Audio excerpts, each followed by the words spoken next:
বিসমিল্লাহির রহমানির রহিম। আমি খাগড়াছড়ি আমাদের সকল নেতা কর্মী, বিশেষ করে যারা নির্যাতিত নিপীড়িত তাদেরকে স্মরণ করি এবং সবাইকে আমাদের খাগড়াছড়ি সহ পার্বত্য চট্টগ্রাম এবং সারা বাংলাদেশের চট্টগ্রাম বাংলাদেশের সকল নেতা কর্মী সকলের প্রতি আমার শুভেচ্ছা জানাই।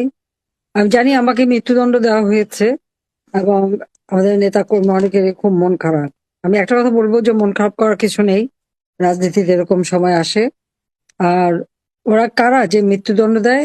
ওরা তো অবৈধভাবে ক্ষমতা দখলকারী। একটা কথা মনে রাখতে হবে, যেটা বাস্তব, সেটা হলো যারা অবৈধভাবে সন্ত্রাসী, জঙ্গি এবং খুনি এদেরকে নির্ভর করে, এদেরকে সঙ্গে নিয়ে যারা ক্ষমতা দখল করে, অর্থাৎ সন্ত্রাসের উপর নির্ভরশীল হয়ে যারা ক্ষমতা দখল করে, এরা কিন্তু সবসময় নিজেরাই ভীত থাকে, কিন্তু তারা অন্যকে ভয় দিয়ে, মানে বলতে গেলে ভয়ের রাজত্ব কায়েম করে, একটা ভীত সন্ত্রস্ত অবস্থা সৃষ্টি করে তারা তাদের ক্ষমতাকে ধরে রাখার চেষ্টা করে।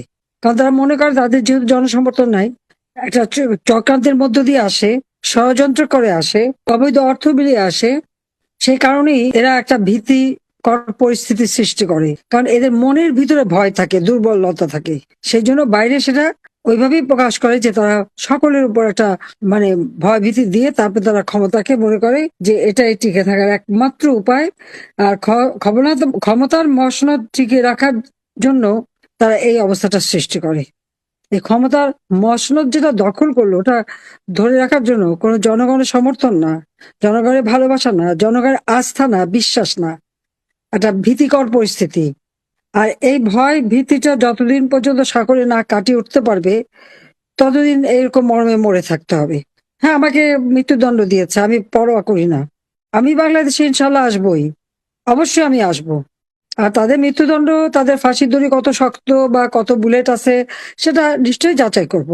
ঘটনাচক্রে আমাকে দেশ ছেড়ে আসতে হয়েছে, সেটা আমি আমি জানতাম না যে আমি দেশ ছেড়ে আসতে, আমি জানি আমি টুঙ্গিপাড়া যাচ্ছি। যাও, এটা হয়তো আল্লাহর ইচ্ছা ছিল কোনো না কোনো ভাবে। কারণ আমি একটা জিনিস আমি সবসময় দেখি, বাংলাদেশে আমি যখন ফিরে আসি অনেকেই খুব শঙ্কিত ছিল যে দেশে আমার মা, বাবা, ভাই, ছোট্ট রাসেলকে পর্যন্ত ছাড়ে নাই, তাকেও হত্যা করেছে। সেই দেশে আমি ফিরে আসব, সেখানে যুদ্ধ অপরাধীরা, আমার বাবার হত্যাকারীরা ইন্ডেমনিটি দেওয়া হয়েছে, তারা এখন দেশে বিদেশে চাকরি, তারা খুব রমরমা অবস্থায় থাকে। ওই অবস্থায় আমি যে আসব, অনেক বাধা ছিল, অনেকের মনে দ্বিধা ছিল। আমি কিন্তু ফিরে এসেছিলাম। আর আসার পর থেকে কিন্তু একটার পর একটা সমস্যা আমার বুঝে যাচ্ছে। আমি 81 সালে ফিরে আসলাম, 83 সালে বন্দী হলাম, এমনকি আমাকে ডিজে অফিসে নিয়ে গেল ইন্টারভিউশনের জন্য। এরপরে আবার 85 সালে। আর যখন যেখানে গেছি সেখানে তো মানে একবার আক্রান্ত হয়েছি, এ তো কতবার। কিন্তু হ্যাঁ, আমি বেঁচে গেছি, আমি বারবার বেঁচে গেছি। জানি না, এখানে আমি বলবো আল্লাহ রাবুল আলামিন আমাকে বাঁচিয়ে রেখেছেন। কারণ আমার হাতেই আমার বাবা, মা, ভাই, তাদের হত্যাকারীদের বিচার হবে। আমার হাতেই এই যুদ্ধ অপরাধীদের বিচার হবে। আমার হাতেই বাংলাদেশ দারিদ্র মুক্ত হবে, উন্নত হবে, সমৃদ্ধশালী হবে। সারা বিশ্বে বাংলাদেশের মর্যাদা ফিরে পাবে, যে মর্যাদা ছিল 1971 সালে মহান মুক্তিযুদ্ধে বিজয় অর্জনের পর সারা বাংলাদেশ যে সম্মানটা পেয়েছিল, যে সম্মানটা ধুলায় লুণ্ঠিত হয়েছিল 1975 সালের 15ই আগস্টের পর থেকে, সেই সম্মানটা আবার ফিরে পাবে। আমি সেই সম্মানটা ফিরিয়ে এনেছিলাম। কিন্তু এটা আমাদের দুর্ভাগ্য যে আর এক কনস্পিরেসি, আর এক ষড়যন্ত্রের মধ্যে আমাদের পড়তে হলো। ডক্টর মোহাম্মদ ইউনূস, তার বোধহয় 24 বছরের সাধনা, এবং তাকে, হ্যাঁ বলবো যে একটি দেশ যারা প্রত্যেকটা দেশেই একটা ঝামেলা বাঁধায়, বিশেষ করে মুসলিম দেশ হলে তো কথাই নেই। আর সেখানে আমি একটা মুসলমান অধ্যুষিত দেশে আমি পরপর 3বার এক টানা ক্ষমতা এসে আবার বাংলাদেশকে খাদ্যের স্বয়ংসম্পূর্ণতা করলাম, উন্নত করলাম। যারা বলেছিল স্বাধীনতার পর বাংলাদেশ কি হবে, বটমলেস বাস্কেট হবে, আর সেই বাস্কেট আর বটমলেস ছিল না, বাস্কেট উপরে পড়ছিল। আমাদের অর্থনীতি শক্তিশালী অর্থনীতি, আমাদের অর্থনীতি দক্ষিণ এশিয়ায় 2য় স্থানে ছিল, সারা বিশ্বে 33 স্থানে আমরা ছিলাম। কাজে সেই দেশটাকে এত উন্নতি করবার পরই তাদের এটা হলো যে তারা আর এটা সহ্য করতে পারলো না। কারণ প্রতিবার কিন্তু বাধা দিয়েছে। সেই 91 সালে নির্বাচন, 90 সালে তখন একটা চক্রান্ত, আমরা আন্দোলন করে এরশাদকে হটালাম, সব প্রশংসা পেয়ে গেল খালেদা জিয়া। যখন 91 সালে নির্বাচনে কেউ মেজরিটি পায়নি সরকার গঠন করার, আমাকে জাস্টিস শাহাবুদ্দিন সাহেব তখন রাষ্ট্রপতি উনি আমাকে ডেকেছিলেন, বললেন জামাত এবং জাতীয় পার্টি আমাকে সমর্থন দেবে।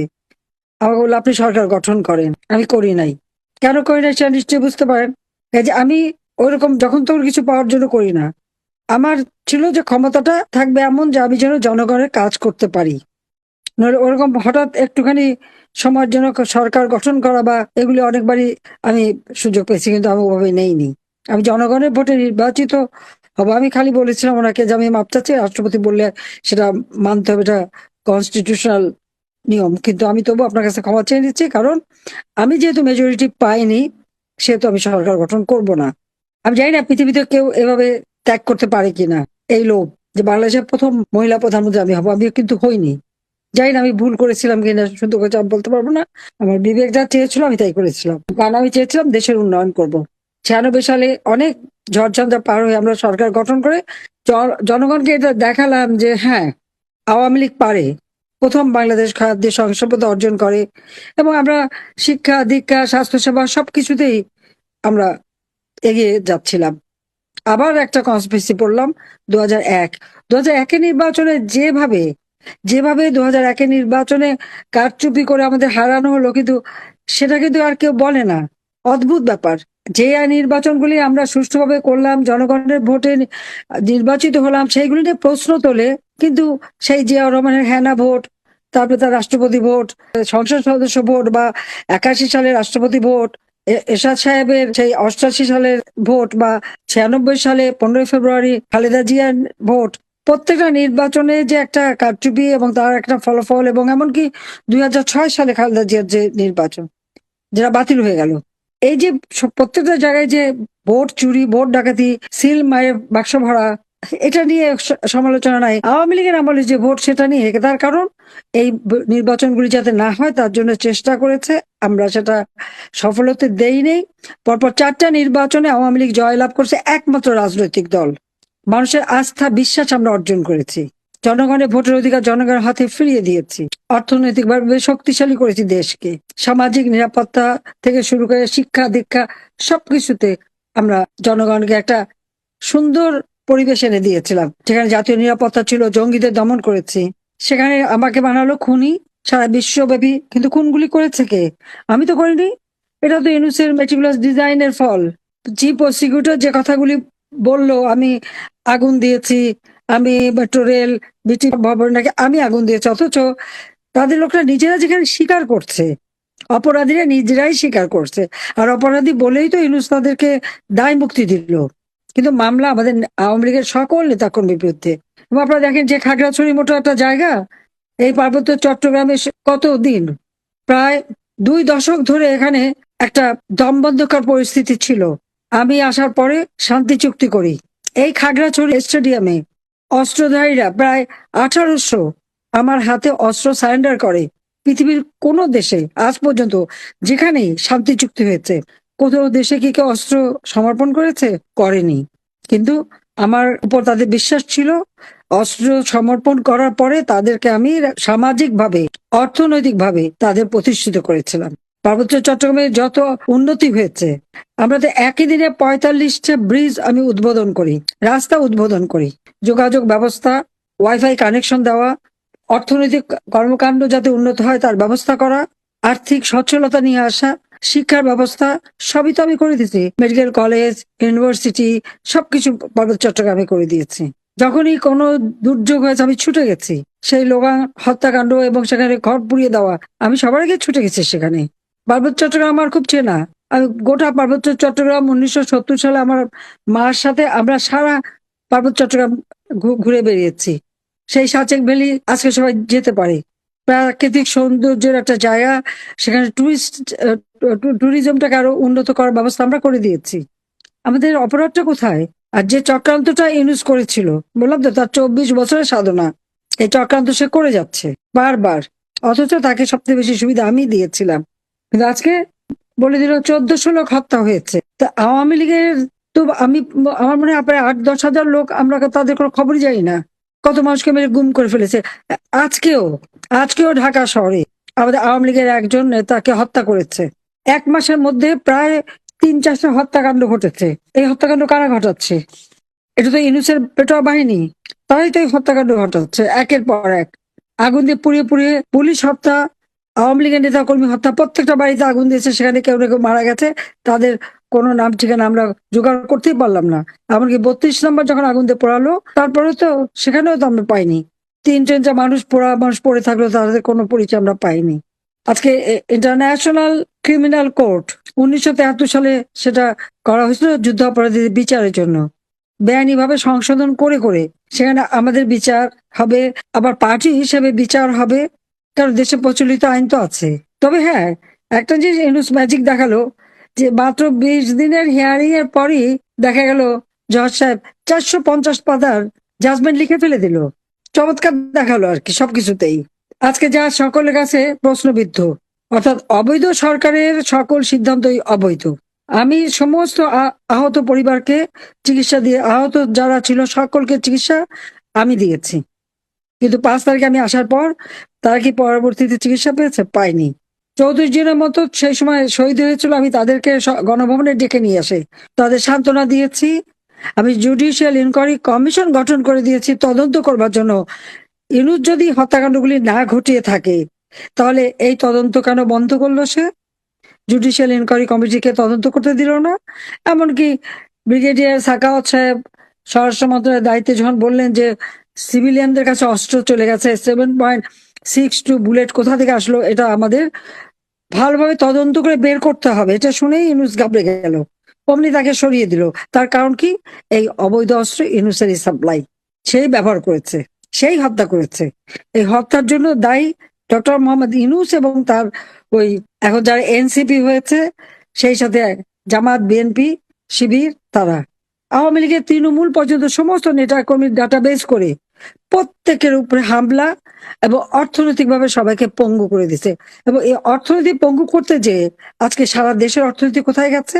কোনো বিনিয়োগ নাই, অর্থনীতি কোনো কর্মচাঞ্চল্য নাই, ঋণের বোঝা এখন দিন দিন বেড়ে যাচ্ছে, প্রত্যেকটা মানুষের মাথায় ঋণের বোঝা বাড়ছে। এখন সেই আতিলরা কোথায়? যারা মানে আওয়ামী লীগের আমলে বলে কিছুই ভালো লাগে না, কোনোটাই বলে হয় না, এখন তারা চুপ, আর তাদের মুখে বেশি একটা কথা নাই। একেবারে অর্থনীতিবিদ এসে অর্থনীতিতে একদম মানে যেন কি করে দেবে সেটি তাদের চিন্তা ছিল, কিন্তু আজকে সব শেষ।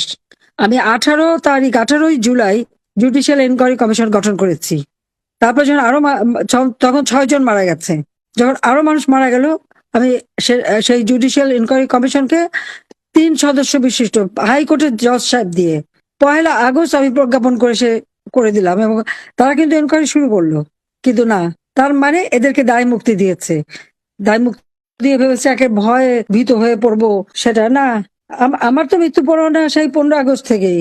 তা আমি বলবো 71 সালে তো পাকিস্তানের যাতে বন্দী ছিলাম, কিন্তু আমি বেঁচে গেছি, আমি দেশের উন্নতি করেছি, আমি আওয়ামী লীগ সংগঠনকে শক্তিশালী করেছি। বাংলাদেশে এখন সবচেয়ে শক্তিশালী সংগঠন আওয়ামী লীগ, এই জন্য তো আওয়ামী লীগের তারা নিষিদ্ধ করেছে। আর ইউনূস তো মিথ্যা কথা বলে, বিদেশে যে বলো না নিষিদ্ধ করিনি তো, স্থগিত করেছি।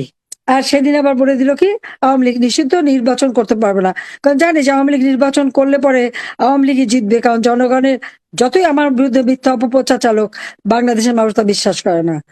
ভোটের সময় তারা আওয়ামী লীগকে ভোট দেবে, কারণ জানে একমাত্র আওয়ামী লীগ আসে এদেশকে উন্নত করতে পারবে, তাদের জীবনে শান্তি নিরাপত্তা দিতে পারবে, তাদের জীবনের আস্থার ঠিকানা একমাত্র আওয়ামী লীগ। কাজে আওয়ামী লীগের সকল নেতাকর্মী যে যেখানে আছে ঐক্যবদ্ধ হতে হবে, আর এই ভয় ডর কাটিয়ে উঠে জনগণকে সাথে নিয়ে সকলকে প্রতিরোধ করে তুলতে হবে। আপনারা দেখেছেন যে ঢাকা শহরে যখন আমরা লকডাউন বললাম, সাথে সাথে সারা বাংলাদেশ কিন্তু স্বতঃস্ফূর্ত ভাবে মানুষ বন্ধ করে দিল।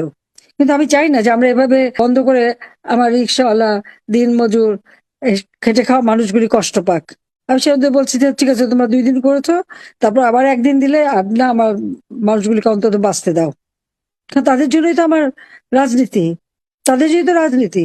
তবে আন্দোলন আমাদের চালিয়ে যেতে হবে, প্রত্যেক উপজেলায় উপজেলায় মিছিল করতে হবে, ওই ভয় ভীতি কাটিয়ে তুলে মব সন্ত্রাস যারা করতে আসবে তাদেরও শিক্ষা দিয়ে দিতে হবে।